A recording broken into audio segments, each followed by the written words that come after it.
विठ्ठल मूर्ती संवर्धनासाठी स्टोन पावडरचा वापर, मूर्तीची झीज रोखण्यासाठी प्रशासनाचा निर्णय, आषाढी यात्रे अगोदर करणार प्रक्रिया। पंढरपूर येथील विठ्ठल रुक्मिणी मंदिरातील विठ्ठल मूर्तीची झीज होत आहे।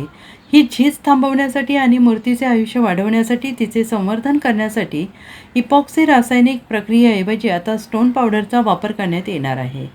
याबाबत प्रशासनाने निर्णय घेतलेला आहे। त्याकरिता देशभरातील सर्वोत्तम तंत्रज्ञान वापरलं जाणार असल्याची माहिती जिल्हाधिकारी कार्तिकेयन एस यांनी दिलेली आहे।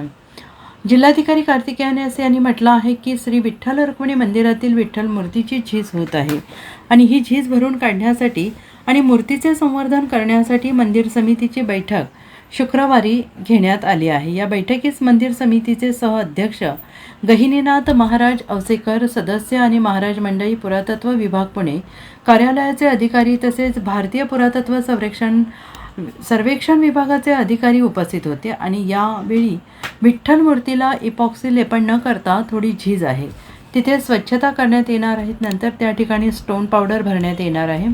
नंतर स्टोन पावडर प्रिझर्वेशन कोटिंग करण्याचा निर्णय घेण्यात आला आहे। आषाढी यात्रेपूर्वी मूर्ती संवर्धनाचे काम पूर्ण केले जाणार आहे। श्री विठ्ठलाच्या मूर्तीची झीज रोखण्यासाठी स्टोन पावडरच्या वापराचे काम 3 दिवस सुरू राहणार आहे आणि या दरम्यान 3 दिवस पदस्पर्श दर्शन देखील बंद ठेवण्यात आलेलं आहे।